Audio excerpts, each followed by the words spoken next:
ब्रह्मचर्य के बाद फिर संन्यास, और जब संन्यास में भी तो दंड के भी 3 प्रकार होते हैं। किसी की ऊपर की कनी झुकी हुई, किसी की सामान्य और किसी की ऊपर।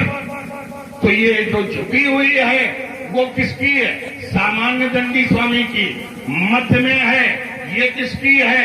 ये जो परिवाजकाचार्य की श्रेणी में पहुंच गया है वो। और जो इसके ऊपर यहां कहते आश्रम की पीठ जिसको प्राप्त हो गई है तो उसको ऊर्ध्वमुखी दंड होता है। अब मैं जान गया कि जब आपको इतना पता है तो आप साधारण होने। और जो परमहंस गति का प्राप्त होता है, जो परमहंस गति, अब जैसे दंडी, अब दंडी में भी सन्यासियों में भी 2 उपासनाएं, एक सामान्य उपासना, एक अघोर उपासना। तो हम अघोर मुख के उपासक हैं। भगवान शंकर के 5 मुख हैं, ईशान, सत्योजात, वामदेव, तत्पुरुष और अघोर। तो हम अघोर मुख के उपासक हैं, और जो अघोर मुख की उपासना करते हैं वो दंड का परित्याग करके उस अघोर मुख की उपासना करते, तभी आपने माता का मुख काट दिया था। माता पिता मुरीन बहनी के, इसलिए के परशुराम पितवज्ञा राखी हमारी मात लोग सब। ये इन्होंने पिताजी के आदेश पर माता को मार दिया, लेकिन संसार में माता पुत्र को जीवन देती है। इन्होंने पिताजी से वरदान प्राप्त कर लिया और माता को जीवन दे दिया। माता पुत्र को जीवन देती है, लेकिन धन्य है परशुराम जी जिन्होंने माता को नया जीवन दे दिया। सहस्त्रबाहु अर्जुन के पुत्रों ने इनके पिता का कंठ काट दिया, तो इन्होंने मत संजीवनी विद्या के माध्यम से पिता को भी जीवित कर दिया। पिता पुत्र को जीवन देता है, लेकिन परशुराम जी महाराज ने अपने पिता को नया जीवन दे दिया। इसलिए माता पिता के ऋण से उऋण हो गए।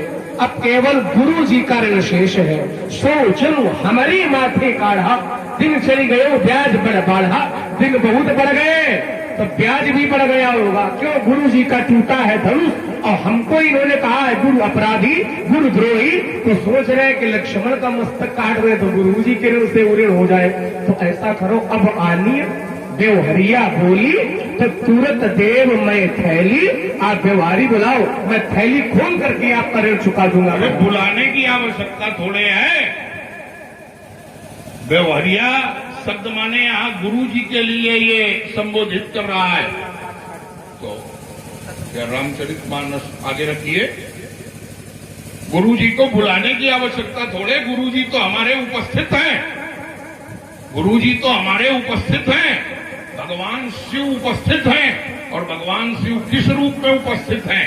श्री रामचरितमानस के रूप में उपस्थित हैं। और सुन रहे हैं, सत्ता वहां है जहां पर भगवान शंकर उपस्थित ना हो, और जब उपस्थित हैं तो उपस्थित में उनके दर्शन हम तुम्हें करा रहे हैं। श्री रामचरितमानस का दर्शन करिए, ये भगवान शंकर का वांगमय स्वरूप है। ये भगवान शंकर का वांगमय स्वरूप है। कैसे? जिस समय इस परम पवित्र ग्रंथ की रचना हुई तो संसार के विद्वानों ने इस ग्रंथ को स्वीकार करने से मना किया। कहने लगे इतने दिव्य सदग्रंथ हैं, मैं इस ग्रंथ को नहीं मानूंगा, ये ग्राम्य जिला से जुड़ा हुआ ग्रंथ है। फिर तो धर्म परिषद ने एक निर्णय निकाला कि इसका निर्णय बाबा विश्वनाथ करेंगे। तो बाबा विश्वनाथ के दरबार में सभी ग्रंथ विश्व के मंगाए गए, धार्मिक ग्रंथ, और श्री रामचरितमानस को भी मंगाया गया।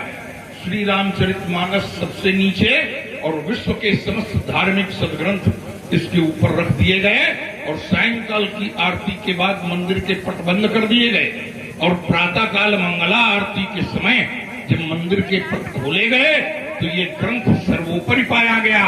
और प्रमाण सत्यम शिवम सुंदरम, ये सुंदर हस्ताक्षर इस ग्रंथ के प्रथम पृष्ठ पर पाए गए। तो ये सत्य है, शिव स्वरूप है और सुंदर है। तो अगर हमें भगवान शंकर का दर्शन करना है तो श्री रामचरितमानस का दर्शन करें, भगवान शंकर के दर्शन का फल प्राप्त होगा।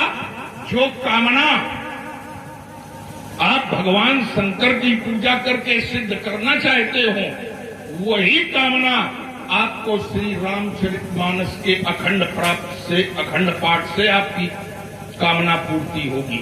इस ग्रंथ को कलयुग में ये वरदान प्राप्त है, ये कल्याण करता है। तभी तो सत्यम शिवम सुंदरम के हस्ताक्षर दिए गए। तो सभी लोग इस ग्रंथ में, राजकुमार लक्ष्मण तुम भी इस ग्रंथ में भगवान शंकर की बाकी झांकी का अवलोकन करो और सभी लोग एक बार बड़े उच्च स्वर में जय घोष करिए, बोलिए श्री रामचरितमानस की, बोलिए श्री शंकर भगवान की। तो मूलतः भगवान शंकर के रूप में हमने तुम्हें दर्शन कराया सदग्रंथ का। अब महाजन शब्द का एक और अर्थ भी है, माने श्रेष्ठ जन। तो श्रेष्ठ जन और कौन से लोग हैं? तो श्रेष्ठ जन वह लोग हैं जो श्री रामचरितमानस। अभी तक आपने हमारे चैनल को नहीं किया सब्सक्राइब, तो वीडियो के नीचे लाल रंग के बटन को दबाकर हमारे चैनल को सब्सक्राइब जरूर करें। चलिए मिलते हैं अगले वीडियो में।